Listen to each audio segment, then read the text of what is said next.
बदतमीज बहू। सभ्यता से भरपूर शास्त्री परिवार की इकलौती बेटी मोहिनी को बचपन में ही पढ़ाई के लिए विदेश भेज देते हैं, जहां से वो सालों बाद ग्रेजुएशन पूरी करके इंडिया वापस आती है, जो अब संस्कार, सभ्यता, संस्कृति जैसी चीजों से कोसों दूर होती है। एक सुबह मोहिनी शॉर्ट ड्रेस पहने, कानों में हेडफोन लगाए जोर जोर से इंग्लिश गाने गाती हुई घर में घूम रही होती है। सुबह सुबह भगवान का नाम लेते हैं, राक्षसों की तरह चिल्लाते नहीं। पॉप्स, आपको अच्छे गाने की बिल्कुल समझ नहीं है, सो ठीक है, चिल पिल। अरे मोहिनी, पापा से ऐसे बात करते हैं क्या? सारी तमीज भूल गई हो। ओह मॉम प्लीज, इतनी बड़ी भी कोई बात नहीं हुई, सो डोंट ओवर रिएक्ट। ऐसे ही दिन बीतते हैं जिसमें मोहिनी के तौर तरीके, रहने और बात करने का ढंग उसकी मम्मी पापा को परेशान करने लगता है। भला कोई मानेगा कि ये मेरी बेटी है? रीति रिवाज और संस्कारों से तो इसका दूर दूर तक कोई नाता नहीं, और अब तो लगता भी नहीं कि कभी होगा। अरे ऐसे कैसे नहीं होगा? लड़कियां सारे नखरे अपने माँ बाप को ही दिखाती है। ससुराल जाकर उन्हें सब कुछ करना भी पड़ता है और मानना भी। पत्नी की बात शास्त्री जी समझ जाते हैं और कुछ ही दिनों में अपने से भी ज्यादा धार्मिक परिवार में निखिल के साथ मोहिनी का रिश्ता पक्का कर देते हैं। रिश्ता तो पक्का कर दिया, पर यहाँ मोहिनी को कैसे मनाएंगे? शादी ब्याह के मामले में आटे में नमक जितना झूठ तो चलता है जी।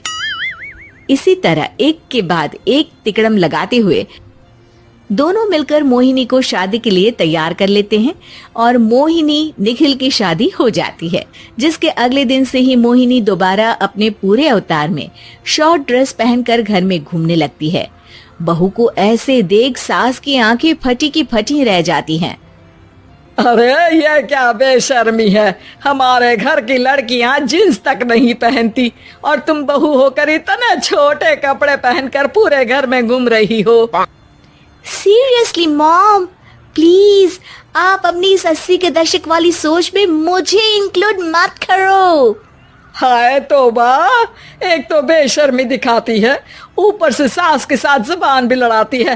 अरे जल्दी कपड़े बदल कर आ, घर की पहली आरती तुम्हें ही करनी है। इतनी देर में निखिल भी वहां आ जाता है। माँ, पापा आने वाले हैं, पूजा का सारा सामान तैयार है ना? ये पूजा हमेशा मेरे बॉयफ्रेंड्स के पीछे पड़ी रहती थी और अब हस्बैंड के पीछे भी आ गई। मोहिनी की बातें सुन सास तो अपना सिर पकड़ लेती है, लेकिन निखिल किसी न किसी तरह उसे पूजा के लिए कन्विंस करके कपड़े चेंज करने के लिए भेज देता है, जिस पर पूजा खत्म होने के बाद वो एक बार फिर अपनी शॉर्ट ड्रेस में आ जाती है। बहू, ये क्या तरीका है? संस्कार नाम की कोई चीज है या नहीं? नहीं ससुर जी, संस्कार मेरा दूसरा बॉयफ्रेंड था, अब तो मेरा उससे कोई कांटेक्ट नहीं है।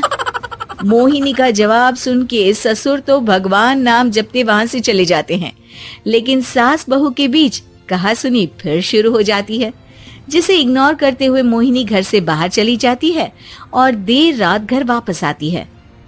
मोहिनी, मैं जानता हूँ कि तुम विदेश में रही हो और तुम्हें वहीं की आदत है, पर यहाँ चीजें कुछ अलग है। अगर तुम उस हिसाब से कुछ एडजस्ट कर लो तो सबके लिए सही हो जाएगा। I am not in a lecture mood. Good night. अगली सुबह मोहिनी देर से उठकर एक बार फिर उसी तरह सबके सामने आती है, जिस पर उसके सास कुछ बोले उससे पहले ही मोहिनी की दोस्त मोनिका और रेचल वहां आ जाती हैं। Oh hi darling, how are you? OMG, we missed you so much. I missed you too darling. Ram Ram, इन्होंने तो तुमसे भी छोटे कपड़े पहने हैं। अरे तुम लोगों के अंदर कोई शर्म लिहाज बाकी भी है या सब बेच खाई? मोहिनी, तुम्हारी मेड कुछ ज्यादा नहीं बोलती?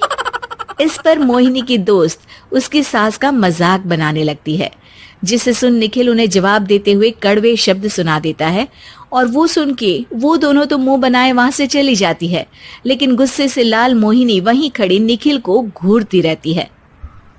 घूर क्या रही हो?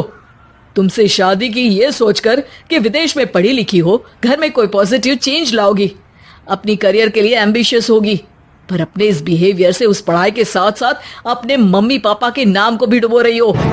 अगर तुम्हें ऐसे ही हाल रखना है तो यहाँ रहने की कोई जरूरत नहीं है। निखिल की बातें सुनकर मोहिनी रोते हुए घर छोड़कर अपनी मम्मी पापा के पास वापस आ जाती है। ससुराल में सब कुछ ठीक तो है? वो अपने आप को समझते क्या है? मोहिनी पर चिल्ला रहे हैं? मैं क्यों उसके इशारों पर चलूं? मैं अपनी लाइफ अपने तरीके से जीना चाहती हूँ और वो ना आप लोगों को मंजूर था और ना ही उन्हें है। तुम यहाँ नहीं रह सकती। अपने पापा की बात सुन के मोहिनी हैरान रह जाती है। हाँ, तुमने बिल्कुल सही सुना। अगर तुम्हें अपने इस घमंड, बेशर्मी और बदतमीजी में ही जीना है तो तुम यहाँ भी नहीं रह सकती। बेटी, मैं मानता हूँ हमारे यहाँ रीति रिवाज बहुत मायने रखते हैं और हमने उन्हीं के ओवरडोज से बचाने के लिए तुम्हें विदेश भेजा था। एक लड़की जो शादी करके घर और बच्चे संभालती है, उससे तुम अपने आप को ज्यादा समझ सको इसके लिए भेजा था। तुम उससे ज्यादा समझो और बनो, पर तुम तो किसी दूसरी ही ट्रेन में चढ़ गई बेटा। उसके मम्मी पापा बहुत देर तक मोहिनी को सारी बातें समझाते हैं, जिन्हें सुनकर मोहिनी को अपनी गलती का एहसास होता है। वो जॉब ज्वाइन कर लेती है और ससुराल वापस आकर उन्हें मॉडर्न बनाती है और खुद भी कुछ रिवाज सीखते हुए खुशी से रहने लगती है।